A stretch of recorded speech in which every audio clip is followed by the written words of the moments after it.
Good morning, students. In plant maintenance and safety, continue the chapter number 2, rear and corrosion and their prevention. In previous session, we have seen what is the corrosion, what is the surface corrosion, and how corrosion takes place on the metal surfaces, and what is the mechanism behind the corrosion. Today, we see the types of corrosion.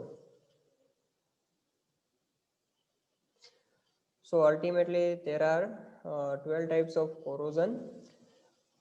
One, uniform corrosion. Number two is the pitting corrosion. Three is the surface corrosion. Four is the biological corrosion. Number five, high temperature corrosion. Number six, galvanic corrosion. Number seven, selective corrosion. Number eight, erosion corrosion. Number nine, integrated corrosion. Number 10, crevice corrosion. 11, surface corrosion, and number 12, fretting corrosion. So these are the major 12 types of corrosion. In upcoming, we see in detail one by one. Okay. So number one is the uniform corrosion. So this type of corrosion first appear on the certain part of the surface and then spreads over the whole surface. सबसे पहले ये धीरे धीरे आपको थोड़े थोड़े part पे metal surfaces पे दिखने का शुरू होगा और धीरे धीरे ये फैलता जाएगा और पूरी सरफेस को बाद में कवर कर लेगा. This corrosion of this type of is the result of chemical reaction due to which the volume of the part gets reduced continuously. वैसे तो हमने जाना ही है कि केमिकल प्रोसेस जो एनोड कैथोड की पूरी प्रोसेस हमने देखी थी उसकी वजह से कोरोजन डेवलप होता है. तो धीरे धीरे ये केमिकल प्रोसेस से कोरोजन बनता जाता है और जो भी पार्ट्स है उसको डिस्ट्रैक्ट करता जाता है. The corrosion effects the whole surface equally at all the points, therefore it is called the uniform corrosion. सबसे पहले कहीं दिखता है, बाद में धीरे धीरे पूरे सरफेस पे आ जाता है और अल्टीमेटली जो हमारा पूरा पार्ट है उसके ऊपर वो स्प्रेडिंग हो जाता है, इसलिए इसको यूनिफॉर्म कोरोजन कहा जाता है. ठीक है, equally distributed in all the points. Due to this corrosion direct loss of metal is causing the major loss और डैमेज. जैसा ही हम जानते हैं कि पूरे सरफेसिस पे हो जाएगा, पूरे पार्ट पे हो जाएगा, तो it is a loss of that metal. If the parts are not made from the corrosion resistant materials, then this corrosion is reducing the strength of the part. यदि हमने कोई corrosion resistant material से इसको नहीं बनाया है तो धीरे धीरे जो भी parts है, जो भी उसकी strength है वो कम होती जाएगी.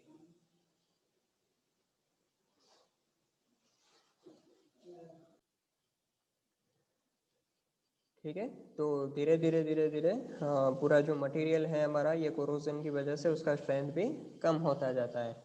To prevent this type of corrosion only way left is to change the material of the part और apply a layer of corrosion on resistant material on the part surface. या जहाँ पर शुरुआत देखने को मिली है थोड़े थोड़े सरफेसिस पे उतने पार्ट को हम रिमूव कर दें या फिर उसके ऊपर कोई हम रेजिस्टिव मटेरियल है उसका लेयर लगा दें, तो भी वो जो स्प्रेडिंग है वो कम हो जाएगा और धीरे धीरे बंद हो जाएगा. Where this type of corrosion is taking place, the loss or damage resulting to the part is considerably high. वो हम जानते ही है कि पूरे में फैल जाएगा तो अल्टीमेटली वो डैमेजिंग का जो रिजल्ट है वो हमें हाई मिलेगा.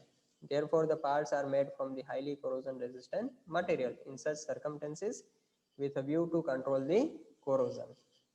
तो हमें ऐसे मटेरियल से बनाना चाहिए जो काफ़ी टाइम तक टिक पाए और कोरोजन रेजिस्टेंस उसका हाई हो. ठीक है, तो this is the known as a first type, it's the uniform corrosion. उसके बाद में आता है pitting corrosion. So the loss of material from the positive polarity of part surface leads to this type of corrosion and its effect is less on limited portion of the surface but it is a very serious in nature. थोड़े थोड़े कम part में जो positive polarity है उस side पे हमें देखने को मिलेगा और कम उसका इफेक्ट होगा, लेकिन जो इफेक्ट होगा वो हाईली इंटेंशेबल यानी सीरियस नेचर में होगा. This type of corrosion takes place at a rapid rate and its occurrence cannot be known till the failure of the part. Aluminum parts are corroded in this fashion.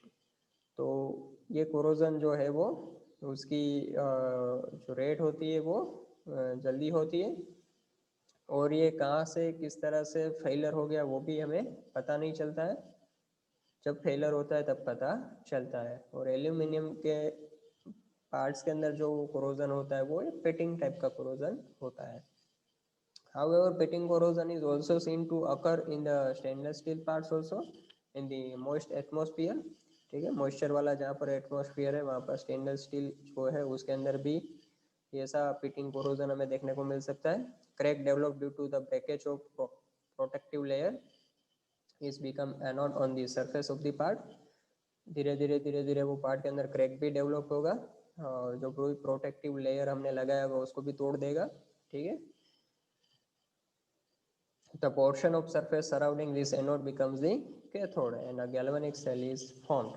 जो हमारा anode है वो automatic cathode बन जाएगा और galvanic cell का formation हो जाएगा. This corrosion results into the pit marks on the part surfaces, and this way secure the shape pitting occurs. So the part surfaces having pit marks or bands needs more the repairing cost. Infinite numbers of such pit marks are formed on the part surfaces.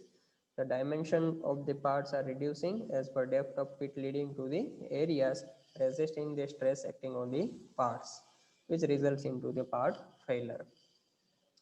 ऐसे जितने भी पीट marks है उसको consider करना है, जहाँ पर भी बैंड्स है उसको रिपेयर करना है.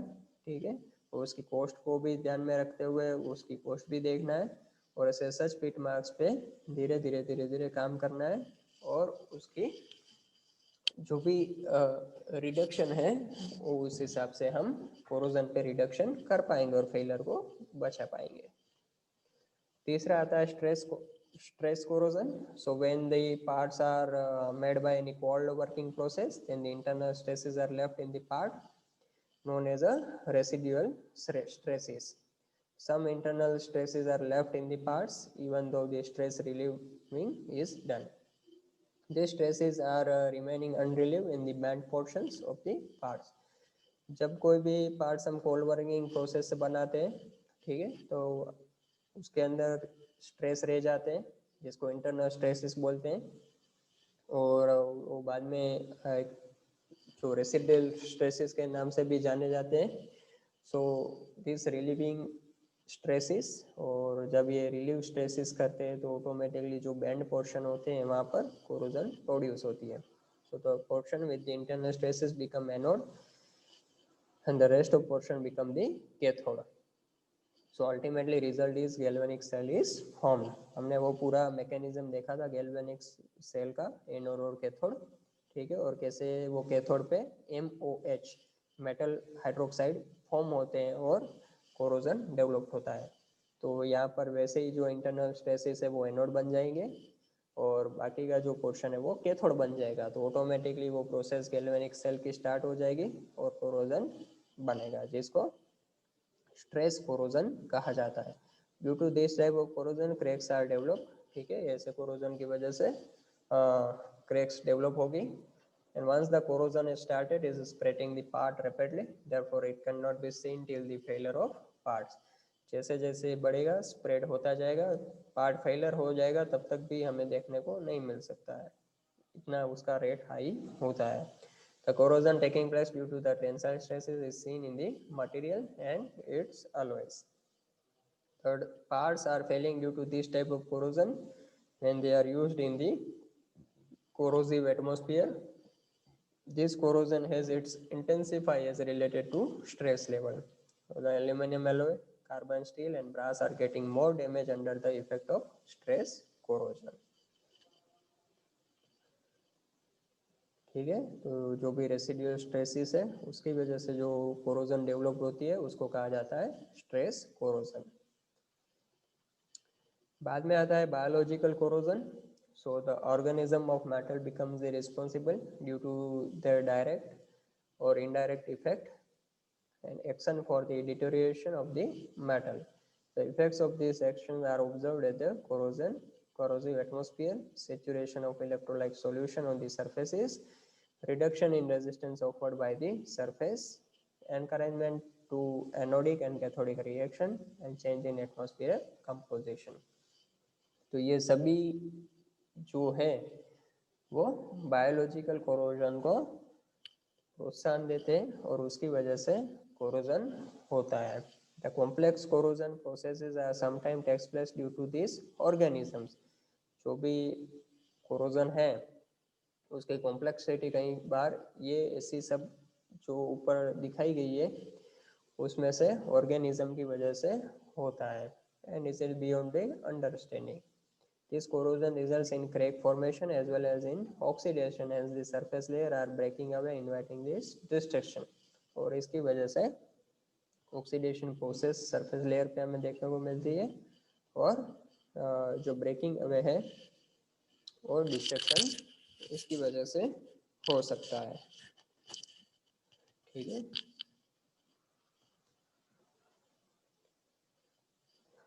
पांचवा टाइप आता है high temperature corrosion. Iron surfaces are corroded rapidly at high temperatures. The attack of sulfur on the surfaces of metal like copper and nickel result into the breaking of surface layer. So if the scale or layer of oxide does not break away, then this corrosion stops for a moment. But due to the breakage of scale, the process of corrosion starts again. Basically iron जो होता है उसका high temperature पे corrosion होना ज़्यादा रहता है और दूसरा सल्फर अटैक्स जो भी मेटल पार्टिकल्स पे होते हैं उसकी वजह से भी कोरोजन बनता है. स्केल और लेयर्स जो भी ऑक्साइड के जो होते हैं वैसे जो मोमेंट में डिस्ट्रक्ट हो जाते हैं तो ऑटोमेटिकली कोरोजन स्टार्ट हो जाता है. Oxidation of metals due to chemical reaction take place fast at the high temperature and continuation formation of crushed surfaces layers break away. जो भी लेयर हमने लगाए ऑक्सीडेशन जैसे मेटल का स्टार्ट होगा हाई टेम्परेचर पे ऑटोमेटिकली वो टूटते जाएंगे और कोरोजन स्टार्ट हो गए. This temperature continue to change and then the corrosion takes place. The corrosion resistance capacity is lost immediately by the metal when the change in temperature occurs. तो high temperature को consider करते हुए भी corrosion हो सकता है, इसलिए उसको एक टाइप कोरोजन के एक टाइप में कंसिडर किया गया है. उसके बाद आता है galvanic corrosion. So when the less active metal is used as the cathode to form a cell with the anode of active metal, the corrosion of cathode takes place very fast and immediately on the starting of electrical current. So the less active metal destructs rapidly under the impact of electrochemical action. तो उसको हम क्या कहते हैं? Galvanic corrosion. ठीक है. It is the proportional to the difference of the potential and surface area. So when two dissimilar metals come in contact, the galvanic corrosion is takes place. जैसे ही दोनों मेटल जो है वो कांटेक्ट में आएगी, dissimilar metal contact में आएगी तो ऑटोमेटिकली ये गैल्वेनिक कोरोजन पॉसिबल होगा. And it is formed when the copper and cast iron pipes are joined and joining the copper earth wire with the steel pipe. और ये galvanic corrosion है वो ये जो भी फॉलोइंग पैरामीटर्स है उस पर भी डिपेंड करता है, जैसे कि high potential difference between the metals of anode and cathode, more acidity of the electrolyte and more oxygen concentration of electrolyte near the cathode. तो पोटेंशियल डिफरेंस ज़्यादा है एनोड और कैथोड के बीच में. एसिडिटी इलेक्ट्रोलाइट जो है उसकी एसिडिटी ज़्यादा है या फिर ऑक्सीजन का कॉन्सेंट्रेशन जो है कैथोड के पास ज़्यादा है तो भी ये गैल्वेनिक कोरोजन हमें देखने को मिल सकता है. बाद में आता है selective corrosion. So if the parts are produced by keeping two phases of single metal alloy and then due to the corrosive atmosphere composition type of electrolyte cell is formed. So the corrosion takes place due to the potential difference and the different phases. So this type of corrosion removes one or one more alloying element removed selectively. Hence the process is known as a selective corrosion. एक ही metal से पूरा component बनता है, composition से बनता है, to different method से metal से बनता है, तो ये सभी में कोरोजन की इफेक्ट डिफरेंट डिफरेंट रहती है. तो किस तरह से कोरोजन का इम्प्लीमेशन होता है अलॉइंग एलिमेंट्स में, तो उसके ऊपर ये टाइप पूरा दिया गया है, selective corrosion. So the corrosion of combined effect of rust and wear is then concentrated on certain parts of the surface. The end of condenser tubes corroded by this way. So if velocity and turbulence are reduced, then the difficulty of this type of corrosion is reduced. जो भी condenser की tube है उसका आखिरी and होता है, वहाँ पर ऐसा टाइप का कोरोजन हमें देखने को मिलता है. तो जो भी टर्बुलेंस और वेलोसिटी जो फ्लूइड फ्लो कर रहा है उसके अंदर हम काम करें और उसको रिड्यूस करें, तो ऑटोमेटिकली ये कोरोजन को हम रिड्यूस कर सकते हैं. To prevent this type of corrosion, condenser tubes are made from corrosion resistance material. Naturally ये कोई सी भी मेटल सरफेसिस को रेजिस्टेंस मटेरियल से हम बना देंगे तो ऑटोमेटिकली ये कोरोजन में हम बेनिफिट ले सकते हैं. It is known as a selective corrosion. उसके बाद वह आता है erosion corrosion. So corrosion takes place due to the removal of surface coating by the effect of velocity. So the rate of this type of corrosion is more if solids is increasing with the fluid in pump impeller and pipelines and the pipe fittings. So erosion corrosion occurs. तो जहाँ पर भी fluid velocity liquid flow कर रहा है, pump है, impeller है, pump lines है, वो सभी के अंदर ये इरोजन कोरोजन हमें देखने को मिल सकता है. The rate of corrosion is reduced due to the reduction in velocity, change in atmosphere and concentration change of solution. So the abrasion takes place in the pipe surfaces due to erosion corrosion when the pipe layer breaks away by the abrasion. तो जैसे ही ये start होगा वैसे ही हमारा corrosion rapidly start होगा. Due to the striking of liquid more corrosion और condenser pipes tubes agitators vessel surfaces result. जैसे जैसे ये एक बार स्टार्ट होगा तो ऑटोमेटिकली अंदर फ्लूइड तो फ्लो कर ही रहा है, तो ये धीरे धीरे बढ़ता जाएगा और इसकी रैपिडली ग्रोथ हमें देखने को मिलेगी. तो फ्लूइड फ्लो के साथ जो भी कंसर्न में कोरोजन है उसको ये इरोजन कोरोजन कहा जाता है. उसके बाद में integrated corrosion. So this type of corrosion takes place due to the detaching of chromium-like layers provided on the metals. In the part from where the coating break away is the become anode and internal part becomes the cathode. As a result of that, galvanic cell is formed. So this corrosion takes place on the grain boundaries in the metal due to electricity effects. तो जैसे जैसे ये chromium वगैरह का जो layer है वो detach यानी निकलता जाता है, तो वैसे वैसे ये कोरोजन डेवलप होता जाता है. और एनोड और इंटरनल पार्ट्स जो है cathode, ultimately galvanic cell produce होता है और कोरोजन स्टार्ट होता है. Austenitic steel, nickel, aluminium alloy are the effects by this type of corrosion. So at 430 degrees Celsius and 820 degrees Celsius, chromium from steel mixed the with the boundary and this surface chromium gas the corroded. So जो भी ये corrosion है stainless steel, निकल और aluminium एलोज के साथ affected है, और 450 से 850 डिग्री क्रोमियम स्टील के साथ जब कार्बन प्रोड्यूसिंग होता है तो उसको हम बचा सकते हैं. This gets separated by this reaction. Effect of this corrosion is more in acidic atmosphere. जो एसिडिक एटमॉस्फेयर होता है उसमें ऐसे कोरोजन देखने को हमें ज़्यादा मिलते हैं. उसके बाद crevice corrosion. So Sravis corrosion is takes place the effect of cell concentration and atmospheric air. So when the metal is kept separate from the solution, then by electrochemical effect corrosion takes place at the creation places. So according to difference in internal or external solution, and deterioration is occurs. use of all as the gases are preventing this corrosion. तो ये crevice corrosion जो भी है, यदि हम whole कर दे तो residual की वजह से ये कोरोजन को हम कम कर सकते हैं. This corrosion can be seen in anodic metals like the magnesium, zinc, aluminium. Occurs through corrosion is increase of the wood, paper, cloth or asbestos placed on the surfaces, becoming them moist and wet frequently.